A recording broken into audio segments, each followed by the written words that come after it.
successful. I look for and find opportunities where others see nothing. I am a lifetime learner. I am solution focused. I see only solutions. I am a solution.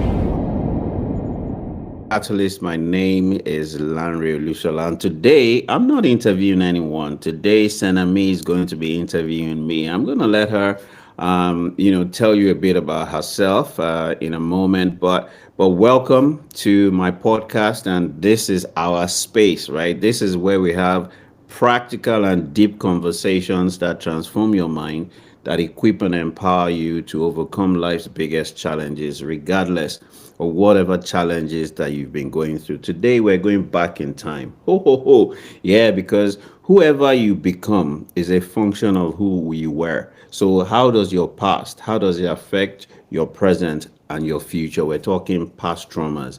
And we're talking about negative patterns that you developed, programs that you picked up, softwares that is running underneath that is producing the behaviors that you want to change, but you've been struggling with changing.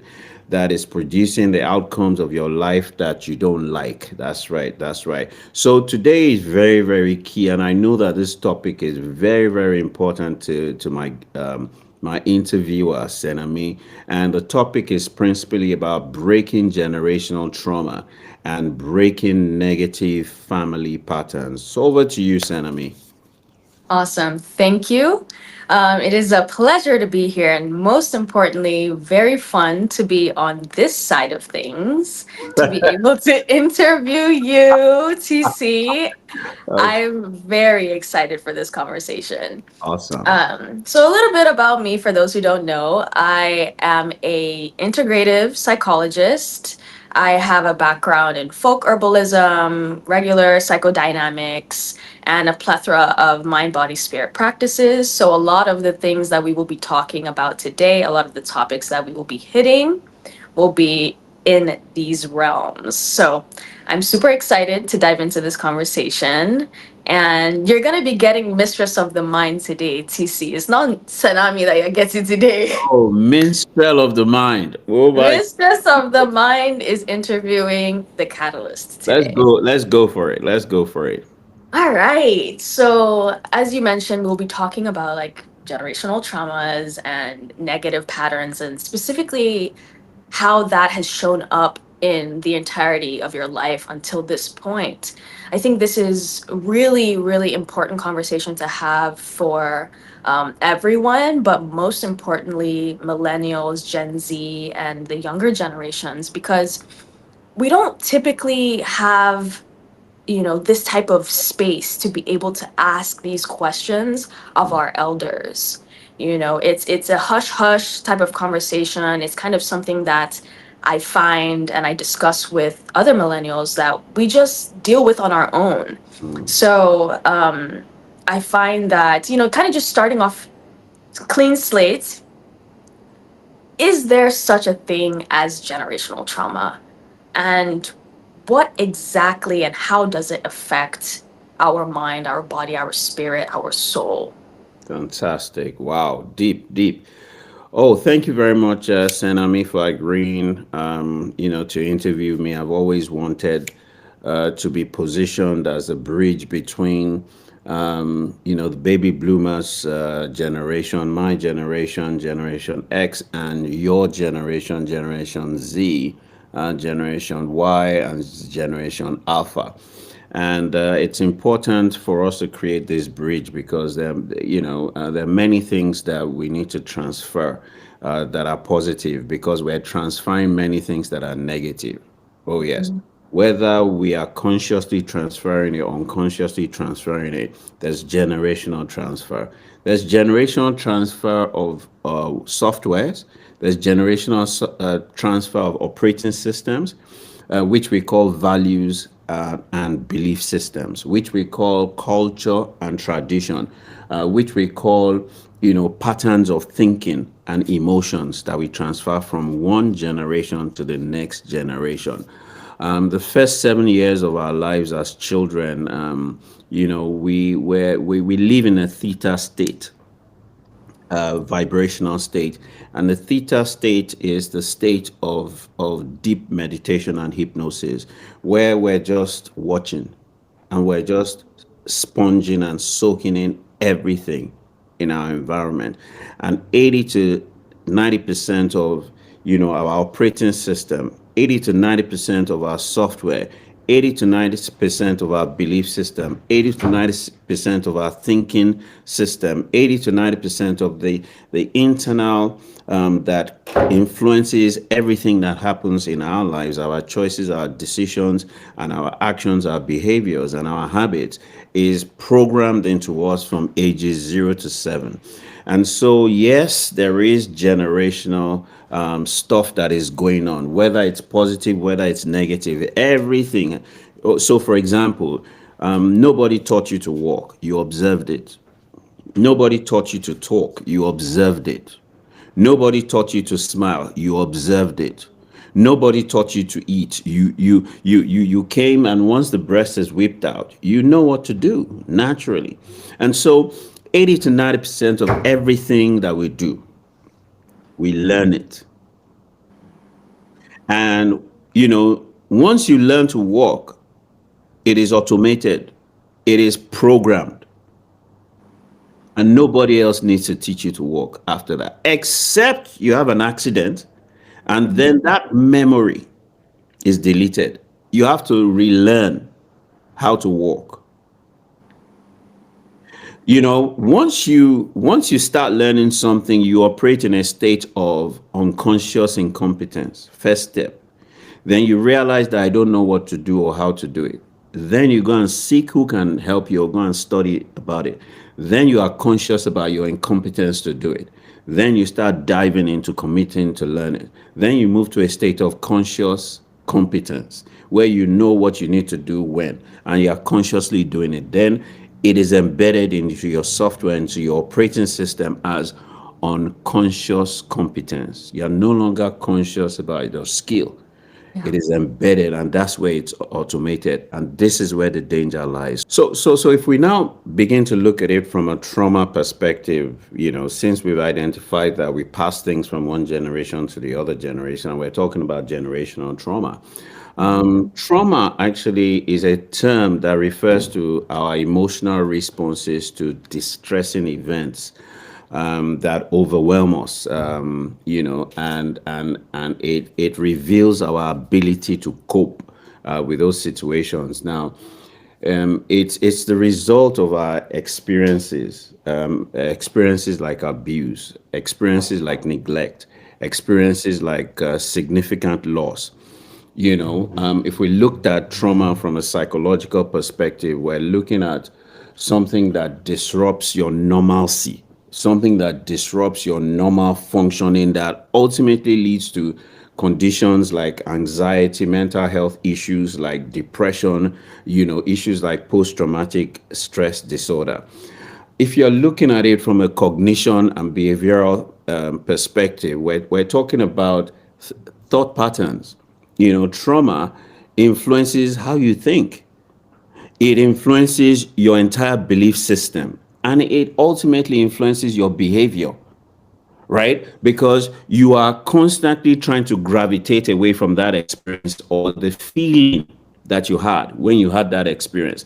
And so you may overcompensate and you may undercompensate. Now, if we look at it from a quantum physics perspective or from an energy perspective, we're talking about, trauma being a disruptor to your entire energy system, and you are an energy system, right? And we're talking about connectedness. We're talking about wholeness. We're talking about how those people or those situations or circumstances that affected you begin to project themselves energetically into your future to create disturbances, to create imbalances, to create personal energy systems that affect your overall health, that affect your ability to function normally. So you begin to find that I'm dysfunctional when it comes to my intimate relationships. If you are sexually abused, you begin to realize that I'm being dysfunctional when it comes to, my ability to relate with people. I'm disconnected from people. I have a dissociation issue, and it is important for us to be aware that this is the reality of life. If you don't understand life, you would not be able to really embrace the duality of life. Life is ups and downs. Life is black and white and shades of gray in between. There will always be good, bad, and ugly events in your life. We would always go through bad times. We would always go through sad times. We would always go through happy times. We would always go through joyful times. And this is the reality of life. Now, how are we prepared? How are we developed, right? What kind of resilience systems do we have to be able to cope with these things? Because, it's all about coping mechanisms. That's right. And so there are loads of, tools based in energy psychology, based in neuroscience, based in psychology that would help you begin to unlearn, Yes. recode, and Mm, reprogram. And mm, if you do not get help, whether it's self help, where mhm. you acquire the knowledge from somewhere and you begin to work it for yourself, or you get someone who's a professional to help you, you will suffer. I yield. Yeah. Wow. There's so many things that you've brought into the conversation now, right? So we've talked about what age range certain habits, behaviors, beliefs, values, even have been instilled from the ripe age of 0 to 7. Those are the most prominent, juicy, malleable years. And we've now entered into this space of talking about how it affects you energetically. And that reminds me of, the chakra work when we talk about energies and how trauma, no matter what scale, if it's big T or little t, as they say, it has an effect on the different energetic, points in the body that can affect the way you connect with people, as you mentioned, the way you connect with yourself, and the way you connect with the world at large. So I guess my next kind of, I guess, comment container question is, can you please paint us a picture or a scenario that illustrates what generational trauma can look like? What it means to pass down a habit, a belief, a way of being from mother to daughter, from grandparent to grandchild, from ancestry to the current modern day. Like, what is an example of that? I like the direction of conversation that we're going. Before I talk about how an example of that, you talked about chakras, your energy system, and how trauma disrupts your energy flow. So it's important that we recognize that we're electromagnetic beings. You're not a human being, honestly, right? Mm, Even the Bible says that you are light. Light is an mm. electromagnetic essence and operates within an electromagnetic spectrum. So the Bible didn't say you are a human being; it says you are light. Are you guys hearing? Yeah, yeah. Now, it says that as a man thinks in his heart, so is it. That's a paradox. You think with your head and you feel with your heart. The Bible is describing an energetic system. Your thoughts generate electrical waves. So with every thought you think, you generate 8 watts of power and electrical signals, and you send those signals, right, minimum 8 meters radius of you. So you have a thought energy field around you constantly, minimum of 8 meters radius.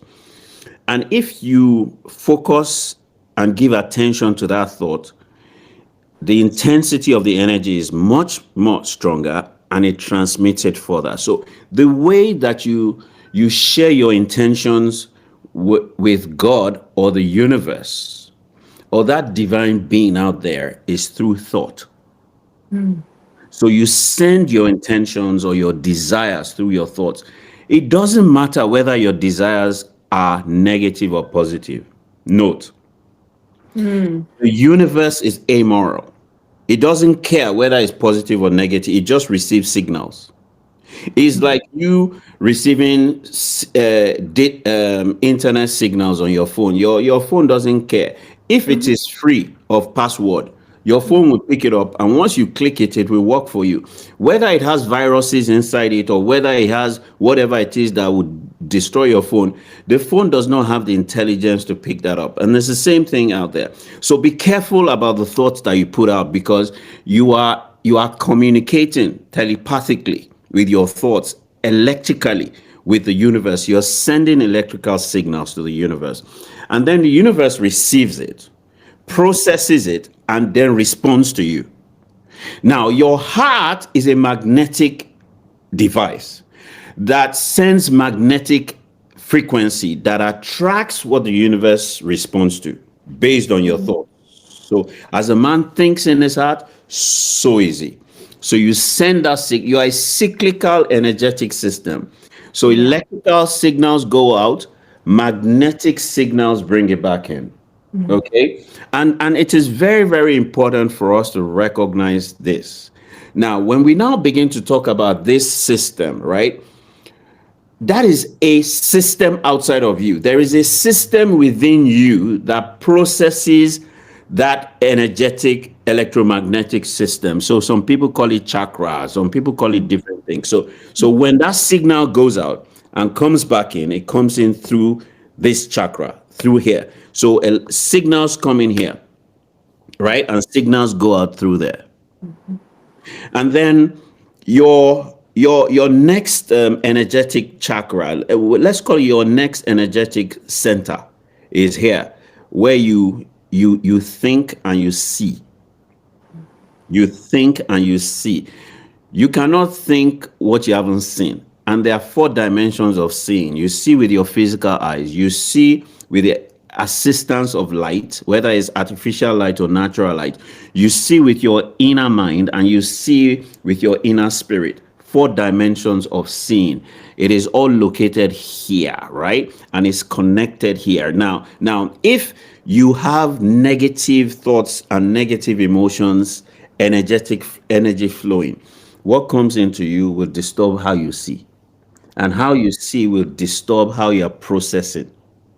Now, there is also what we call the throat chakra, which gives voice Mhm. or utterance or expression to what you've seen, perceived, what you are thinking. You must, that's another vibration, because sound is another very powerful vibration. Sound actually infects and affects everything around it, right? So for you to be able to command your world, right? For you to be able to create your world is words, is vibration of words, right? So your throat chakra, your energy center right there, right, is the sound vibration that you give to what you've seen, what you've imagined, what you've received inspiration for, or what you've thought through. Now, Mhm. your heart Mm. chakra, right, is your intuition, is your feeling, is your belief and your conviction center. This is such a powerful center, right? Mhm. That this can be disturbed by virtue of your perception. It can be infected by virtue of your thoughts. It can be influenced by virtue of what you say. So what you say, and I'll quote certain scriptures. I've already said, as a man thinks in his heart, so is it. That which you behold, you become. That which you see, right, you manifest, right? And we've got examples of Jacob that created a speckled stick, and the animals were looking at it. We have examples of Abraham that looked at the stars and in the sky and believed God, and he Mhm. became potent, right?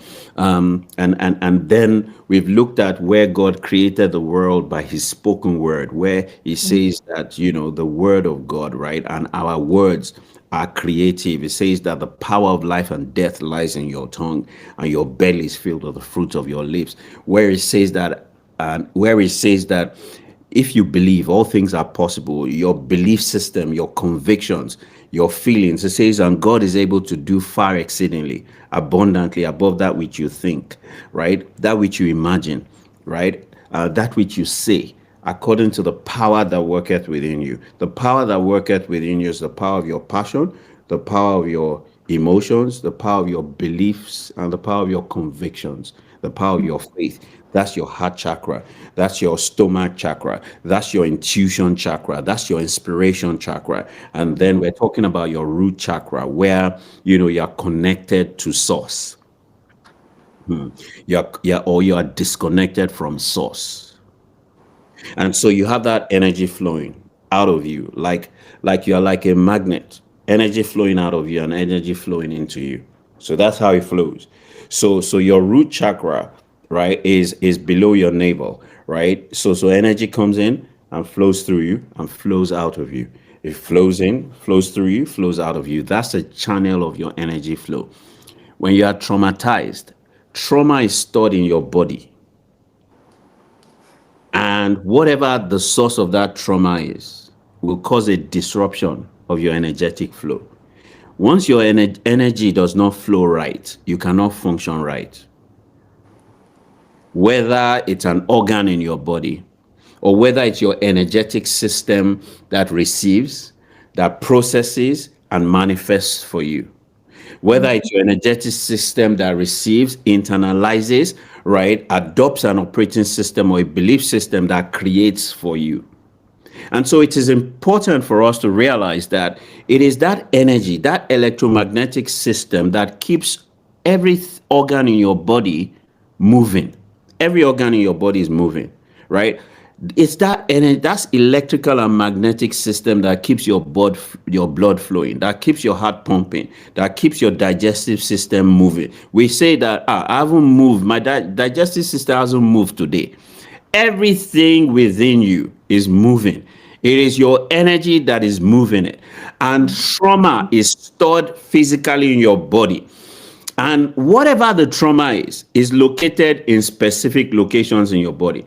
So if the trauma that you suffered was neglect, and you suffered a lack of connection with your parents or with your loved ones, and you experience neglect, unconsciously what begins to happen is that the chakras that and the energy centers that speak to your connection with people is disrupted. You are detached from people, and because you experienced it and you felt that energy, and from when you experience that, you develop a coping mechanism that blocks that pain, that suppresses that pain. What that means is that you are suppressing the flow of energy in that part of your body, right? That connection is made, and that is your root chakra. And so you may begin to have challenges with reproduction. You may begin to have challenges with intimacy. You may begin to have challenges in sexual satisfaction.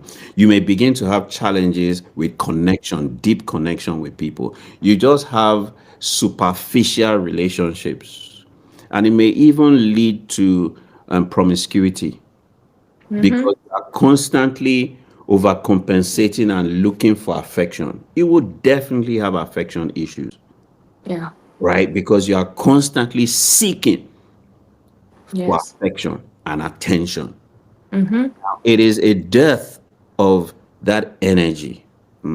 It is as a result of that trauma Mm-hmm. that you are seeking for overcompensation. Sometimes you undercompensate. You become a recluse. You become isolated. You become internally focused. And so you don't even engage. Yeah. And you are wondering, why am I struggling at age 32, Mm-hmm. age 35, age 40, age 45? When I didn't struggle when I was in my teens, it's because trauma is stored for a time and it finds expression in your adult years Mm-hmm. when something triggers the memory. So what happens with trauma is the memory and the energy is suppressed for a time and a season so that you can live a functional life as a child. But you see, your system recognizes that you are no longer the child, and it recognizes that you are now an adult and you should be able to deal with it. And so, situations and circumstances that used to trigger the same thing, but because your subconscious suppressed it and you did not express it, will allow it to be expressed in your adult years because your subconscious now knows that you're an adult. Right. Big up, man. Deal with it, right? You Yeah. should have acquired emotional intelligence, emotional resilience. You should have acquired the tools and the skills and the knowledge and the wisdom to be able to deal with it, learn from it, and then overcome it, and then Hmm. create new functional coping mechanisms. Yeah. Powerful. I mean, we don't often talk about chakras, in psychology. It's when you now start to bridge the gap between energy psychology, start to bridge the gap of quantum physics and trauma and being in that space that you now start to understand, like, okay, trauma doesn't live up here. It lives throughout the entire being, and it's embodied in the way that we show up. Mm, And so, such an important framework to that you just set up right now, because blocks look different depending on the situation. It can be excessive energy in a certain area, is what I'm hearing. It can be deficiency of energy in a certain area, imbalance. And there are things that we can interact with as we get older, as we start to have the language to navigate through these traumas that we've experienced, to be in balance, to be in harmony with these energetic centers, and change the outcome of a previously written story that we have been unconsciously acting out. mm. And that just, I mean, it blows my mind that this all is occurring in such a young age with so many people. And we continue to live out these stories as we get older without knowing. Yeah, So I think what we've been talking about now is awareness, yeah, yeah, right? And ways in which, whether it be through scripture, it be through knowledge, philosophies, ways to get into that awareness of mm, self, and potentially what it might look like to recognize what to recognize how do you know if you're living in that generational trauma cycle or pattern. I think it's a tough one, because when you're in it, you're in it. You don't recognize that you're perpetuating a cycle. mm. And I think for a lot of us, yeah, I can speak for myself, one of my biggest fears is repeating patterns, specifically unhealthy ones. And I think it comes from this idea of, like, I'm not an all-knowing being. I cannot lay my life down A to Z with extreme detail and extreme lessons and act differently, because I was in it. And for majority of my life, I haven't been aware of the things that have happened or the ways that I've perpetuated certain patterns. And then when we talk about generational trauma, things that happened before our time, how do we know? How do we know when we're living in a generational cycle, in a generational pattern, in a negative family cycle? So please speak to that a little bit more. All right. This is quite interesting because, a lot of us are unaware. And, they say that you shall know the truth and the truth shall set you free. So here we're speaking universal truths, right? Not Right. religions. We're talking spiritual and universal truths. How do you identify this? Mhm. culture has its place, tradition has its place, belief system has its place, patterns in family has its place, our Mm-hmm. environment in our schools, in our secondary schools, and what teachers do to us and our peers do to us has its place. So Exactly. you find out that there's a lot of generational reinforcement, whether it's through culture, whether Mm-hmm. it's through tradition, whether it's through belief system, whether it's through our knowledge learning systems like schools. There's a lot of cultural reinforcements, right? Where, and culture is all about beliefs, right? Where Mm-hmm. there are harmful practices, such as strict gender roles, Mm. stigmatization, Yep. right? Issues that lead to, continuing negative patterns that we're just observing, and everywhere you go is being reinforced. We live in a patriarchal system, and that Mm. you talk, patriarchal system is in itself is an anomaly, right? Mm. When it is being forced as a dominant system. A healthy system is both a patriarchal and matriarchal. It's that Mm-hmm. balance. Yeah. You need a father and a mother. Mm. You need a man and a woman. Mm. Every system. And Mm. if you looked at the population of the world as has always been from when I've been aware, it's been balanced. There's never Mm. been a time where there's been 30% women and 70% men, or 70% women and 30% women. If you go and look at the demographic of the world, God designed it in a way that it is almost balanced. Is Mm. either 51%, 49%, it's Mm. either 49.5% and Mm.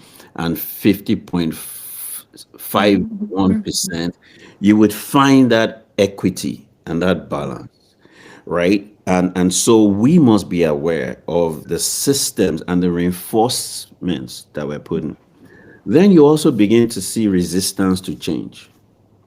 When Mm. you find that, we are not supposed to be resisting this change, but once a man becomes, once a man shows up as your boss, it's a problem for you as a woman. Mm. Once Mm. a man that carries an authority figure shows up, you begin to act dysfunctional. Mm. That's a revelation right there, where you don't honor and respect, people in authority over you. Oh, you've suffered a trauma. Oh Yeah. yes. Oh yes. You are, and it will lead to detrimental practices. It will lead to behaviors that sabotage you. Mm. It will lead to harmful cycles. You need to be aware of what that really means. Yes. And when it begins to, you begin to act in ways that is not normal. Mm. Your behavior and your habits when it comes to men is not normal. Mm. And you're a woman, you begin to act abnormal. Mm. You need to check that. There's something going on right there. You're not functioning normally. Mm. What exactly do you have against the male folk? What happened to you in when you were young as a girl? Were you sexually abused? Mm. Were you dominated by your older brothers? Mm. Was your father hard on you, or was he absent? Was he Mm. what Yeah. happened to you? It's time for you to pause and ask Mm. yourself, this reaction or this response is not the norm. Mm-hmm. When you start to behave outside of the norm, when you start to speak against, when you start to feel intense passion Yeah. or angst or hatred about something and is intense, it's time for you to check it and ask Mm. yourself, man, what exactly is going on right there? There's Yeah. one that we often don't talk about, and I'm going to talk about it today. It is young boys that were sexually abused. Mm. Honestly, in our generation, right, 80 to 85% of young boys were virgin at the ages of 9, 10, 11 by their house girls, by their older cousins, and their aunties. And at that time, right, this used to be the practice. Some homes had three house helps that were much older, and every December those house helps left, and some came back in January, some never came back, and those ones that never came back were always replaced. Mhm. And so, in the course of the year, where you had three house helps that sexually abused this 11-year-old boy in Mm. every different days of the year, and then another set comes next year, Mm. another set comes next year. So, between the ages of 9 and 16 and 17, this young boy has been sexually abused and molested several times by Mm. several women, and you're wondering why he's promiscuous, why he's unable Mm. to keep one partner. Right.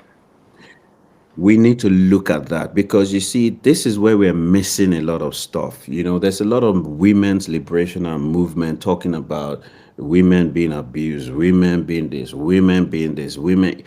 If Mhm. a woman was or a girl was sexually abused in her formative years, and we're saying that it's affecting her Mhm. in her adult years, what makes it different from the boy? It doesn't. It's just a gender difference. Right.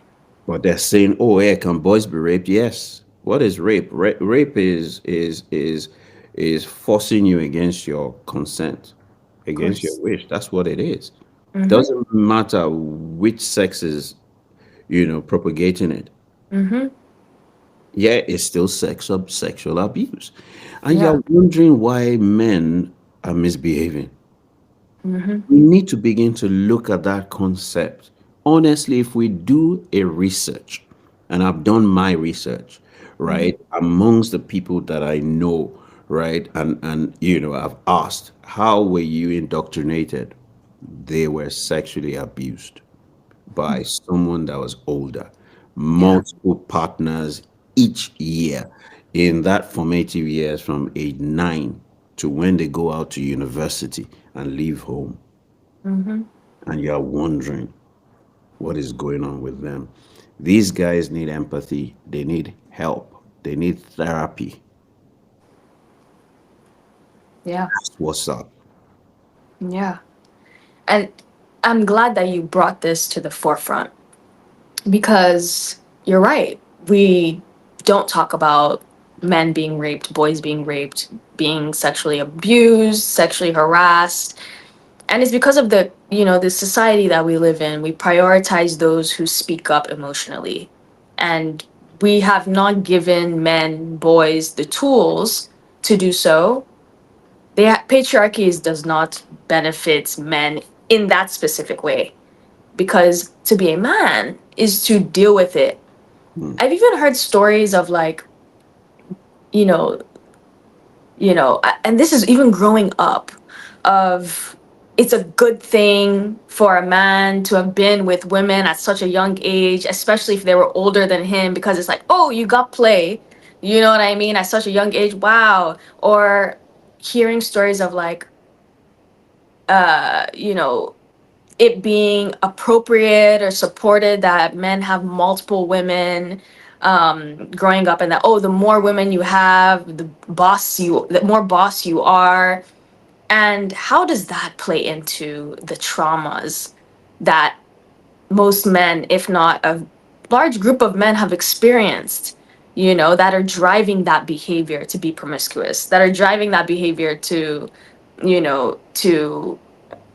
sexually abuse other women. It depends on how it shows up, but this conversation is just so potent, and we need to be talking about it more. And not just women talking about, oh, this happened to my son or this happened to my husband, but men talking about it from their perspective. I mean, I like this conversation because I often say that there are three victims every time an abuse happens. Mm, Every time an abuse happens, there are three victims. Number one, there is the perpetrator, mm. right? There is the person that is being victimized, and then there's the observer. Yes. Okay, and the person that is being victimized can also be the observer. Mm, So sometimes, the victim is also the observer, is mm-hmm. also learning the behavior from Yes. the perpetrator. And so, in the past, if let's talk about this guy or this girl being sexually abused, right? He's learning it Yeah. and he's going to become it. We Mm-hmm. we behave based on what we've learned. Mm-hmm. And so, this is a very, very critical point that we need to make.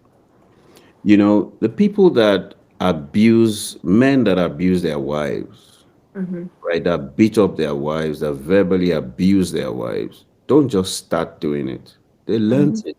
They saw it in their younger years. They Mm-hmm. saw their dad do it. They saw an uncle do it. They saw it somewhere. Yes. Now, you talked about social construct. This whole it's hip, it's hard for men to have, multiple partners and da da da da da da da da da. Da. Remember that I talked about, cultural reinforcements. So you experienced it as a victim when you were young, right? And you had those multiple partners as you were evolving. And then as you come into your own at 18, 19, 20, 21, 22, and as you're growing, society reinforces it by continuing to tell you that that's the right thing to do. Mm-hmm. That's the right thing to be. So as you were young, you were an observer and you were a victim. You saw it happen to you. And then as you are growing up, they are telling you that that's the right thing. So you begin to think, oh yeah, that's the right behavior. It Right. happened to me. So you must be right. Yes. After all, I I'm enjoyed it. fine. I'm fine. Yeah. Yeah, I enjoyed it. Mm-hmm. Yeah. And now, yeah, I'm up there with them. Mm-hmm. And then what do you now want to do? You want to anything that you think is a reward, anything that you think is good. What do you want to do more of it? You want to do Mm-hmm. more of it. And so Yeah. you now become an abuser, Mm-hmm. right? You begin to abuse it. And abuse is really anything that you put to abnormal use. Mm-hmm. Anything that you do that is not the norm is an abuse. And Mm-hmm. anything you do in excess that causes harm, emotional, psychological, physical harm to another person. And that psychological and emotional harm may just be someone else observing you. Exactly. So as parents, right, what are we doing that our children are studying and observing? They are learning. Mm-hmm. And so it is therefore very, very important for us, right, to identify that entire journey when you were young, social construct that reinforces traditional cultural construct, society that reinforces it, and then you cannot produce anything that you're not. You know, a thief steals because he has it in him.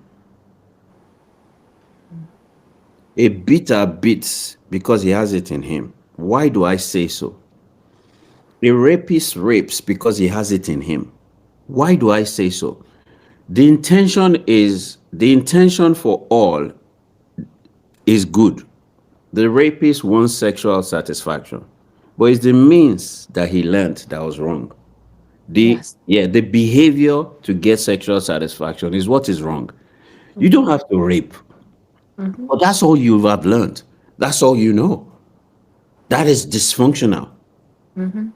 right? The beater, right, is probably looking for respect, which is a good intention to Mm-hmm. earn respect. But you don't only earn respect by beating up people, but Yes. that's all you've learned.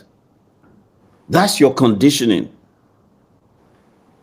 The person that talks people down, that shouts down at people, verbal Mhm. abuse, is it wants to be heard. Mhm. Everybody deserves to be heard. But Right. that's all he's learned. That's not the only way to Yeah. be heard. Articulate your point well, right? Yes. Understand what the construct of the conversation is all about, right? And speak. Yes. So we need to begin to educate society. We need to Mhm. begin to get people to unlearn. We need to create awareness. We need to create platforms where these conversations are had. And I'm really happy that we're having this conversation on this podcast because these are things that I believe that a lot of people will not say. Also, we live in a very patriarchal system where, that young boy when he was growing up, right, becomes withdrawn. He displays behavioral issues because he's reacting to being sexually abused. He doesn't know Mhm. how to say it, but you've seen that his behavior has changed. He's a Mhm. bit more naughty. He's a bit more, and the parent missed it, Mhm. or he's been completely withdrawn. Someone that used to be expressive, he's suddenly withdrawn, and the parents missed it, Mhm. or the parents are not even there. They're absent. And so these are things that we need to begin to talk about, right? Yes. How do parents begin to observe and how do they begin to make those adjustments? It is very, very critical because children are going through a lot of stuff. Oh, yeah. Yeah. And it is very key to their formative development and it will affect their behaviors. It will affect them in their adult life. And all of this, whether it's an emotional trauma, whether it's a sexual trauma, whether it's an abuse trauma, right? It affects them. It leads to self-esteem issues. It leads to difficulty in you building and forming healthy relationships. It leads to increased risk of mental health disorders. And the victims, they struggle with trust. They struggle with Yes. intimacy. If it is Wow. sexual abuse, it results in dysfunction. It even Mhm. results in post-traumatic stress disorder. It results Absolutely. in depression and anxiety in your latter years. And victims may experience challenges with even setting boundaries.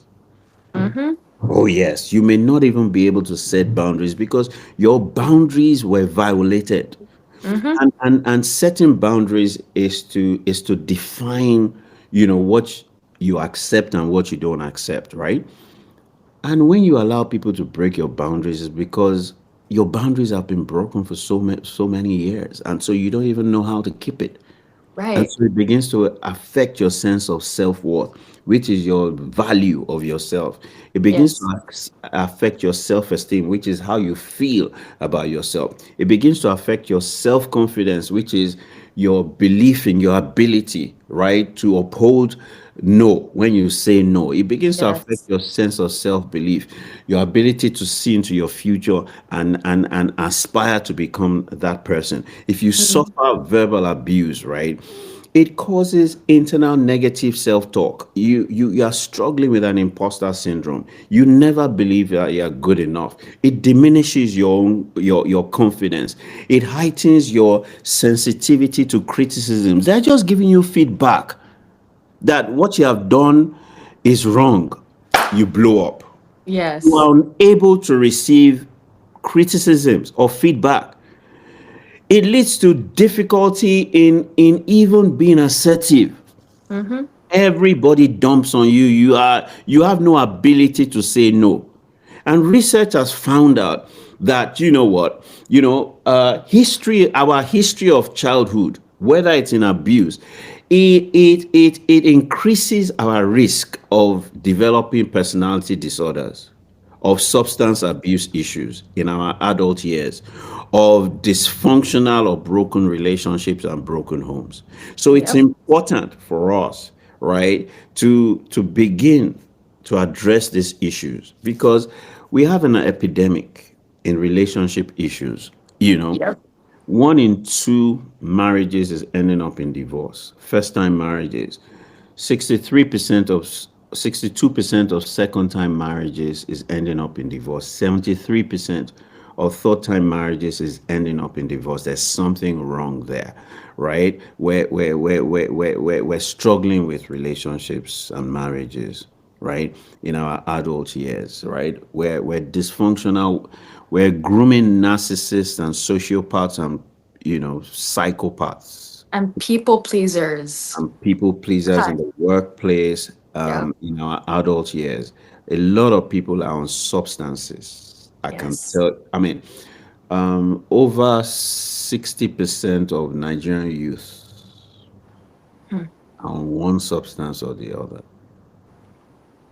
There's a lot of dysfunction and personality disorder. Just go to social media Mm-hmm.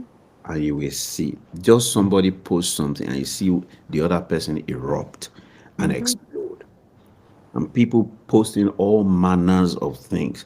Just sit down and watch. You will realize that it's not normal. There's a personality internal conflict and a personality disorder right there on display. So the world has become a stage where Yeah. we can see all of these things. The world needs more therapists. The world needs more life coaches. The Mm-hmm. world needs more psychologists. The world needs more psychiatrists and psychotherapists. The world needs more, more, more. Look, we have to normalize therapy. We have to Yes. normalize coaching. Mm-hmm. It is very, very important if we want to do right. And the workplace is filled with people that are not normal. Homes are filled, families are filled with people that are not normal. And it's getting worse. Social media is on display, filled with people that are not normal. It's time Mm-hmm. for us to pause and to ask ourselves, how can we solve these problems, right? And the problem is integrative practitioners, people that have a Yes. cocktail of, looking at spiritual psychology, Mm-hmm. integrative psychology, neuroscience, therapy, life Yes. coaching, and embodying that entire body of knowledge to be able to address the issues. Look, why will someone go and steal the budget allocated to a whole community of 10 million people? You steal the entire budget. You are not normal. You are not okay, right? You are not okay, and then you steal it, you hide it. So you can't even spend it. And the Right. the one bedroom that you've lived in for the last 30 years, you still stay there. You still wear the same clothes as you have always worn. You still take bus and Okada Mm-hmm. to the office. Meanwhile, in one hidden account, you've got over 500 billion naira. You are not okay. You cannot be okay. No, no, no, you are not okay. That Hmm. person is not okay. Yeah. And so our politicians are not okay if they can steal that dimension of money. Yes. They are not okay up here. They are not Yeah. okay here. They need help. Yes. In the workplace, where you have narcissists that are driving people to by giving them extraordinary targets. Look, in the banking space, people are dropping dead. Oh yeah, people are dropping dead. It is common knowledge that in some banks, right? The people at the senior levels, check out the number of people that are dying in recent times. The number of people that are developing terminal illnesses, Illnesses. Yeah. the amount of people that have high blood pressure, that have high cholesterol, the amount of people that have cancer. Mm-hmm. It is alarming. Yes. It is not. Look, I said it that 95% of disease is caused by stress, and Mm-hmm. 100% of stress is caused by your environmental and internal dynamics. your belief system, your perception, the people you interact with, the spaces that you're in. So Yes. it's time for us to do two things. For us as individuals to pause and go and get help for ourselves. It's time for organizations and institutions to also begin to normalize therapy, right? And to have internal integrative coaches and therapists in organizations. If you've watched this series, Billions, right, you Mm. would understand what I'm saying. Every organization needs to have internal coaches and therapists. Why? Yes. If you've got 10 staff, you need one. If you've got Mhm. 20 staff, you need two. If you've got 50 staff, you need three. And because one person cannot carry the whole burden of an organization with 3,000 staff, it cannot work, right? There's a ratio to, integrative coaches to the number of staff so that you can get good support and good help. This is the future, right? This Mhm. is the future. Nations need to begin to think about institutionalizing therapy and coaching Definitely. for their staff if they want to fully function optimally as a nation and be productive, perform, and be profitable. One of the things that gets in the way of performance, productivity, and profitability is all of this trauma that we're talking Mhm. about, generational patterns. If I'm running programs that is causing me to be dysfunctional in my adult years in the workplace, who will suffer? It's the office that will suffer. Of And so course. that your organization does not suffer, you need to begin to provide this expertise as part of your service provision to your people because you need to be selfish. They're working with you to deliver productivity, performance, and profitability. They are unable to after a certain time. If they were traumatized, if the triggers have triggered the dysfunctional behaviors, and you're wondering why people are trashing each other Mhm. and misbehaving and being narcissists in today's world, it is the adult expression Yes. of the childhood trauma. Wow. I mean, it's hard to verbalize the weight of what we're talking about here.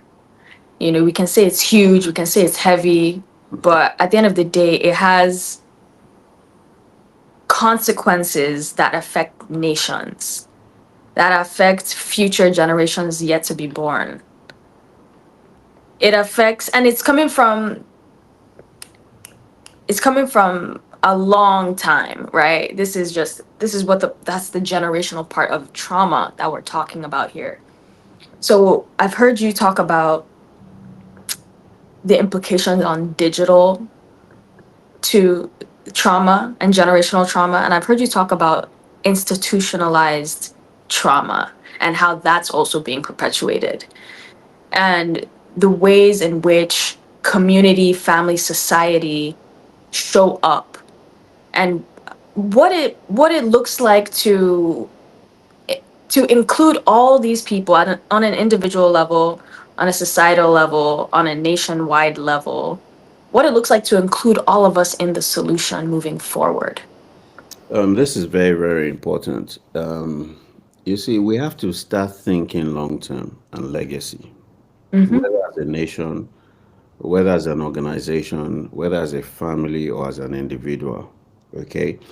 We're too short term focused as a nation. We're too short term focused as organizations. We're too short term focused as families and individuals.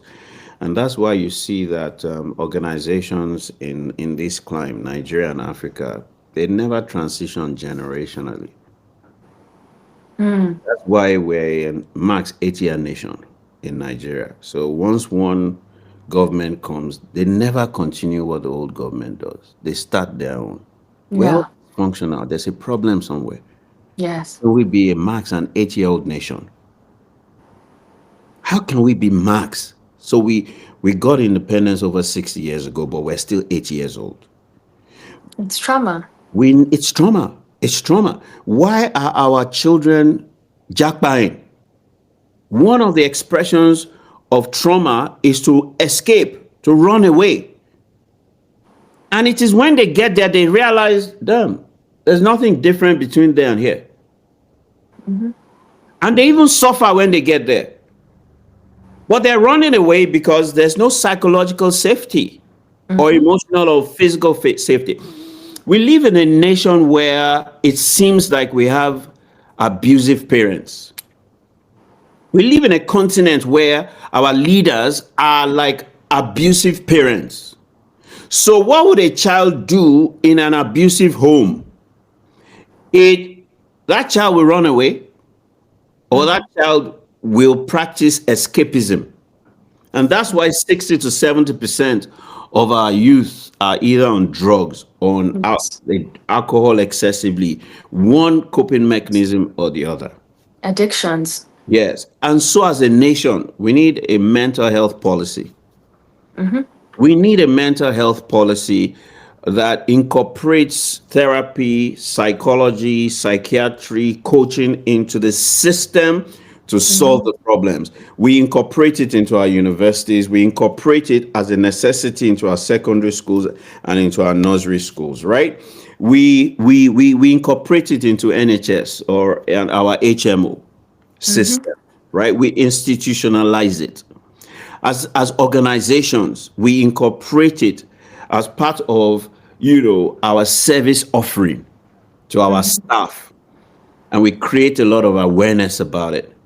Mm-hmm. And it's important that we look end to end. We don't just look at it from one perspective, only from the coaching perspective, because Right. coaching alone will not solve it. Coaching moves you from a functional place to an optimal place, right? Yes. Therapy moves you from a dysfunctional place to a functional place. So you find Mm. people that are across the spectrum. They are dysfunctional, they are functional, they are seeking for being optimal, right? Yes. So at various touch points, and that's why you need integrative practitioners. You need to practice spiritual psychology or spiritual Mm-hmm. therapy, right? Mm-hmm. Not just religion. Right. You need to practice energy psychology. You need to practice neuroscience. You need to practice psychodynamics. You need to practice therapy. You need to practice cognitive behavioral therapy. You need to practice coaching. We need that entire spectrum, right? Incorporated into the service offerings, right? As a nation, we Yes. put it as a policy. What percentage of people that go into university do we want to become therapists, psychologists, and all Yes. of those? Do we even have courses in the university, therapy courses? If we do not have, come to me, I will give you, Mm-hmm. because we run therapies as diplomas. We run psychology as diplomas. We run Yes. neuroscience, spiritual psychology as diplomas.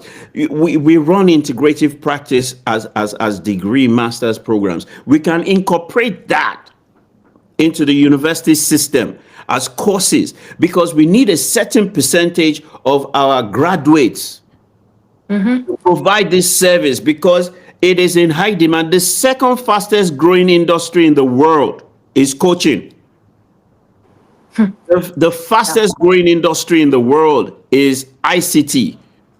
The second fastest is therapy. Why? Because there's a huge demand Yes. for life coaches and therapists. So as a policy, our Ministry of Education needs to incorporate it. Mm-hmm. The federal government needs to incorporate it. Our hospitals need to be filled with therapists, life coaches, Yes. and psychotherapists. Yes. The workplace needs to be filled with them. Mm-hmm. It needs to be mandated as a policy at the federal level that every organization must have integrative coaches that are Yes. trained, certified, and supervised Mm-hmm. in organizations, and a certain ratio of therapists to a certain number of people. Mm-hmm. Now, do you know that we don't have up to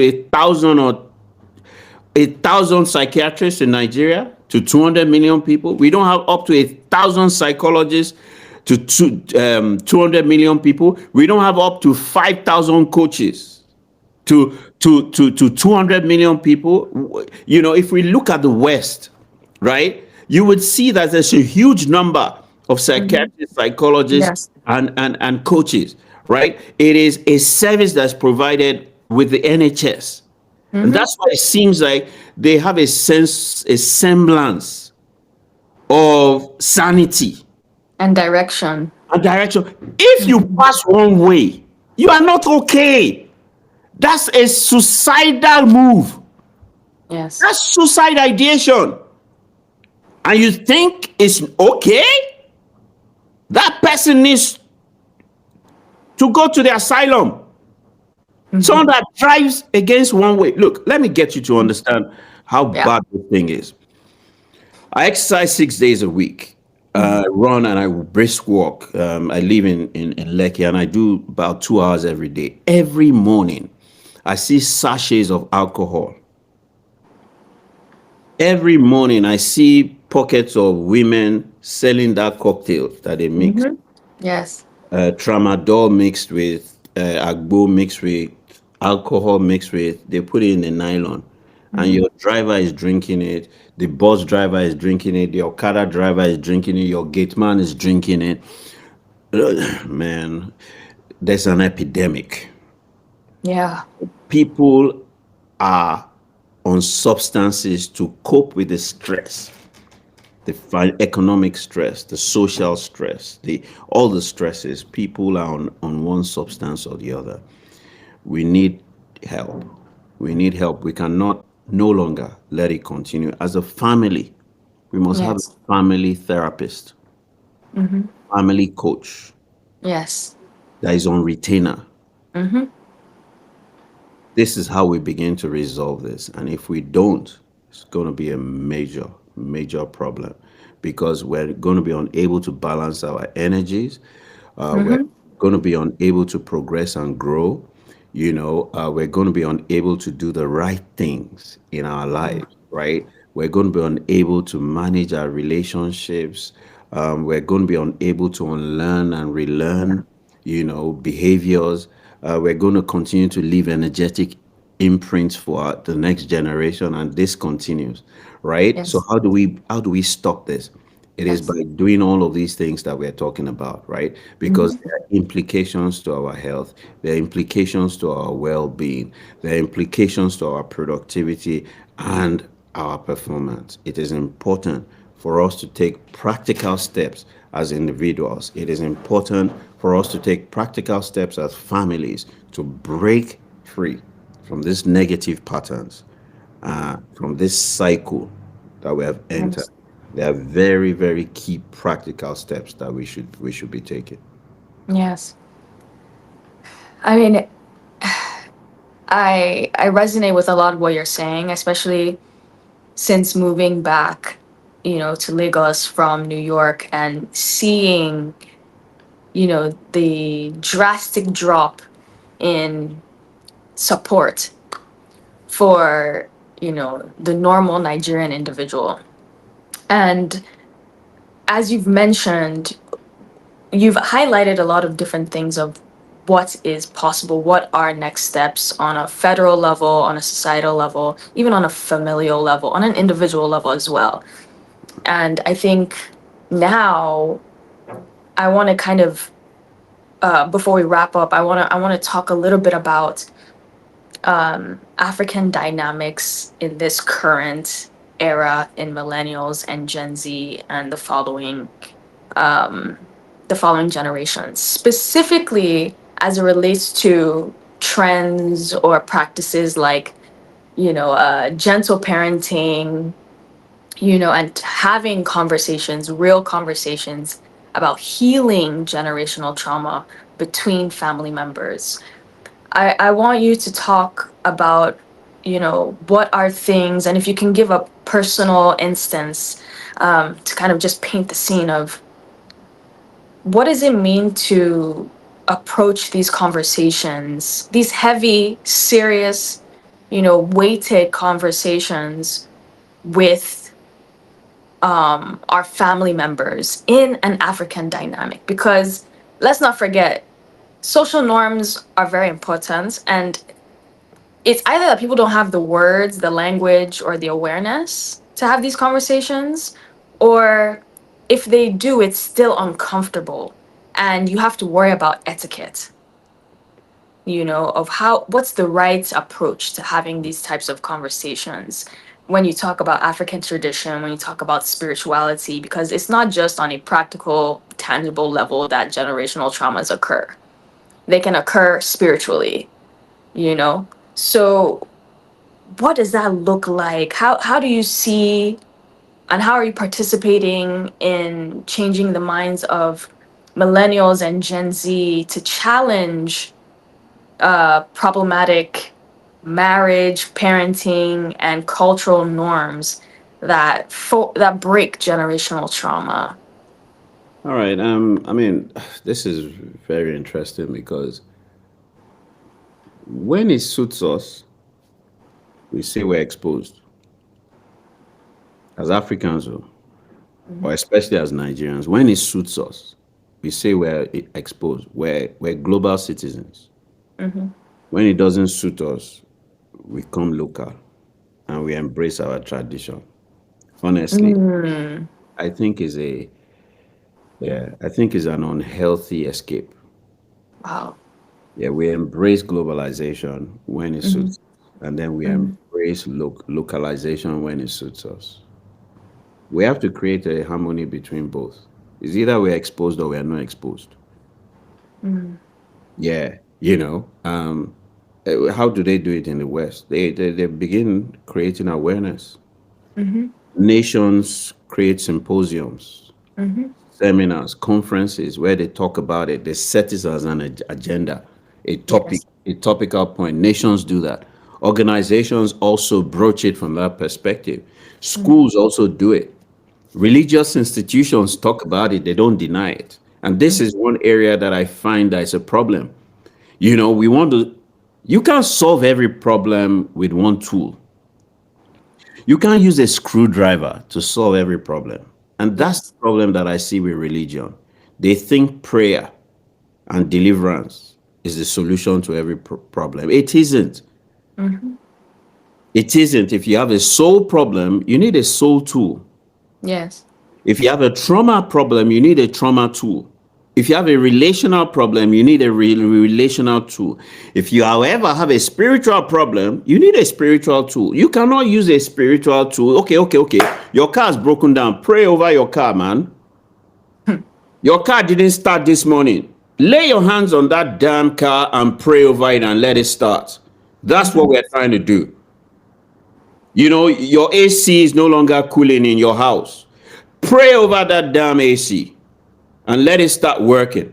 Your TV is broken. Lay your hands on that TV. How come when it comes to those things, Mm-hmm. we know to get the technician to come fix it? Mm-hmm. And when the human being is broke, we do not get the appropriate technician Yes. to fix that dimension of brokenness. I just think that, we are just a nation that we are not telling each other the truth. Yes. And this is where it starts from. We begin to speak the truth to power. We begin to speak the truth to ourselves. We begin to audit and identify where the issues are. And across the strata, right, we begin to address the key issues. Look, let me tell you what. All these women liberation issues, all these women issues that we're talking about, women empowerment, is the outcome of trauma. Where did it start from? Mm-hmm. So let's recalibrate those women empowerment programs to really begin to talk about the real issues. It's not Mm-hmm. about saying, don't allow your husband to do this, don't allow men to do this. La, la, la, la, la, la, la, la. What is the real problem? Mm-hmm. Right? And how can we ensure inclusion? Mm-hmm. How can we In the create solution. harmony? How do we address where the issues are coming from? How can a man that was seriously abused understand what you're talking about and even change when you are continuing to point fingers and accuse the guy? How do you expect change? Nobody changes by accusation. Yeah. People change when they believe there's a need to change. When there's a need for change, when there's a conviction to change, and it's dialogue. Yeah, yeah, yeah. So when everybody is talking about it, right? And pockets of groups are talking about it, and the media is talking about it, right? Institutions are talking about it, and families are talking about it. Then everybody will become aware, because we need Yes. awareness. We need awareness as a first step to deal with it. So awareness at a social level and awareness at an individual level. We need to recognize and acknowledge the existence of these patterns in our own lives. Yes. Then we need to systematically put therapeutic support systems in place and Yes. engage, integrative practitioners, energy psychologists, CBT practitioners, neuro linguistic programming Hmm. practitioners, and life coaches to help us reframe these negative belief systems and these behaviors. We need to begin to set boundaries. Now, Hmm. I believe that, you know, there are two things about boundaries. When you set a boundary, right, there's and a boundary is a wall, right? There are two sides to the wall. There's the internal side, and then there's the external side. A lot of times we set boundaries on the external side, but we on the internal side do not keep and honor those, Exactly. don't keep and honor Yes. those boundaries. We lack discipline. Hmm. We lack resilience. We lack Hmm. empathy. We lack compassion. We lack love. We lack Hmm. harmony. We lack peace. So we even break our own boundaries, and we keep, allowing those boundaries to cave in on us.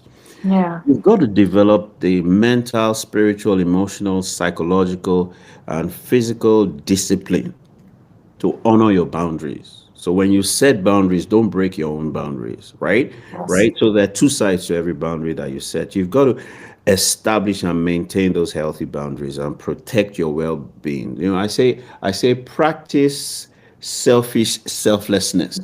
That's right. Practice selfish selflessness. Selfish selflessness is when you choose yourself first. Because Hmm. what you don't have, you can't give. Oh, Hmm. yes, yes, yes, yes, yes. If you are Hmm. broken glass, you will cut anybody that you come into contact with. Yep. Right? Right. So if you are traumatized and you are broken, you would only attract more traumatized and broken people. You cannot have any healthy relationship. So it's got to start with you, right? You have to get help. You have to educate Hmm. yourself. You have to seek help. You have to cultivate, support, right? And you have to, find yourself and surround yourself with the right people in the right communities for progress and growth and your healing journey. You've got to Yeah. practice a lot of mindfulness where Yes. you intentionally work towards behavioral change, where you work towards unlearning and relearning, where you work towards recoding and reprogramming yourself. You have to develop your spirituality. That's right. Yes. And it's not about religion anymore. Hmm. It's about how to convert your painful experiences and trauma into purpose. It's about creating the right communities and support systems, right? People that get it, people that are trained and professional, right? That get it, Hmm. right? Because there's a science to dealing with these things. You can't pray it away, right? Right. Practice internal healing. You meditate, you visualize, you practice affirmations, right? You Yes. practice mindfulness, you promote inner peace, and you seek, to study. You Hmm. study to show yourself approved, right? And then you commit yourself to be an advocate. This is Yes. so important. You commit yourself to be an advocate, to be the right support system for somebody else, to be able to identify these signs in other people and to be able to speak truth to them in a Yes. very loving and empathic and compassionate way. That I identify that you are portraying these signs. And these are some of the signs of trauma. Did you experience this in your Yes. childhood? And recommend people for child work and Hmm. child therapy and child. Look, there are some 50-year-old men that are being ruled and controlled by their 5-year-old self. There are some 55-year-old women that are being controlled by their 11-year-old self. Hmm. The decisions that they are making is based on the decision that 11-year-old would make. that that 7 year old will make? Are you that 50, 55, 60 year old man or woman that every decision you make is based on a mistake you made in the past, is based on a trauma of the past, is based on an event that happened in your past? Right. 60 year old controlled by and being led by an 11 year old, you cannot be functioning well as an adult. You are Mhm. max functioning okay from a place of fear and Yeah. avoidance as an 11 year old. So if you're such a person, it is important for you to get help. And we are here. We are available to work Yes. with you, to help you, to resolve whatever it is. If you're a man, if you're a woman, we're here to help you to address all of these issues. So thank you very much, Senami, for this deep, deep, deep conversation. Honestly, those were very thought-provoking questions. I hope that the conversation will spark and Yes. provoke, more conversations around this, because we need to start having more conversations around this. And we want to Yes. thank all our viewers and all our listeners for joining us in this conversation. Until next time, make sure you take care of yourself. Make sure that you don't just hear. Make sure that you practice some of the things that we've talked about. If you want change to happen, you have to make change happen. You have to equip yourself. You have to empower yourself. You have to develop the skills and the competencies that you require to be functional. So if you are dysfunctional in your Mhm. sexual life, if you are dysfunctional in your intimate relationships, if you are dysfunctional in your performance and productivity, if you are dysfunctional in any area of your life, just reach out to me. We keep it confidential. Nobody needs to know. This is one of the code of ethics of therapists and coaches. We keep it confidential. And if this conversation really touched you, don't just keep it to yourself. Share it with everybody else right? Get people to subscribe to my YouTube, get them to listen to the audio on Spotify or Apple or wherever they listen to their podcast. Let's keep transforming our continent, Africa, by transforming our minds and our hearts, right? As a man thinks in his heart, so easy. Until next time, you just stay cool. Thank you and God. Thank you. Yeah. I am successful. I look for and find opportunities where others see nothing. I am a lifetime learner. I am solution focused.